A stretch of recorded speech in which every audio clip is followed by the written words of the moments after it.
The pilot of a small plane is dead after crashing into a hillside in a neighborhood in La Jolla. It's our top story on the 4. I'm Heather Myers. I'm Carlo Cicchetto. The plane went down last night and was discovered near a condo complex early this morning. Our Kelly Hessedal is live in La Jolla with what we know right now. Kelly. That's right, and we do know that that plane was registered to a Carlsbad man, but at this point we have not confirmed that he was the pilot last night. Now, if you take a look behind me, you can see reporters gathered here as the NTSB is about to give an update on the investigation. And if you pan up a little bit further, you can actually see the plane up there on the hillside. So we're here near La Jolla Village Drive in Gilman, just south of UC San Diego.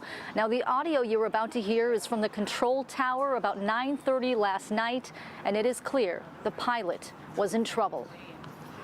We lost a lot of fuel, so we have to make emergency landing somewhere. The pilot of a Cessna fixed-wing single engine tells the control tower about 9:30 last night he needs to make an emergency landing. Centurion 1400, and are you completely out of fuel? Affirmative.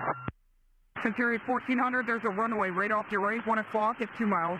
You can hear the urgency in the air traffic controller's voice. 1400, just continue right-hand turn, a right-hand turn to a 90 heading. Continue east, there's a runway right off your right. Heading to hot.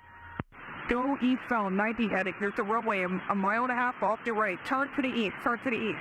No response. This is the path the pilot took from Northern California to Southern California. A closer look from FlightAware.com shows he made some unusual turns before the crash, just yards away from Erica Fisher's townhome. Like many neighbors, she says she didn't hear anything. My cleaning lady called me in the morning to see if I'm all right, and I didn't even know that anything happened. Longtime pilot Stuart Ortiz says this is the kind of plane experienced pilots fly. This is a more complex aircraft, so you have to be pretty skilled to be able to fly this aircraft. He says the problem could have been weather, it could have been mechanical, or pilot error. At a certain point, when you lose fuel, you're basically gliding down and trying to find a safe place to place the aircraft. And he, of course, says thank goodness he was able to land that plane in such a way that he didn't hurt anyone else, but obviously a sad situation that he lost his life. So again, NTSB updating reporters right now on their investigation.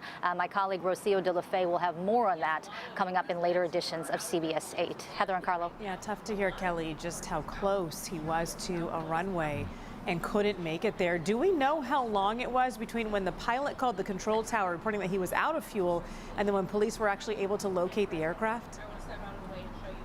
Yeah, it was several hours, about 5 hours. We do know that it appeared that weather played a role in kind of hampering the search. You know, they had canines out in the area looking. They had the Coast Guard looking in the water. They had lifeguards looking, you know, along the shore as well, but they couldn't find the plane right away. So it wasn't until about 2 a.m. When someone called in after hearing reports of a missing plane and said that they had seen a plane in this neighborhood flying at a very low altitude, that the police sent in their drone unit to this neighborhood, and they were able to locate that plane within about 15 minutes. All right, we're going to have more on this later tonight. Kelly Hessedal reporting live for us. Thanks, Kelly.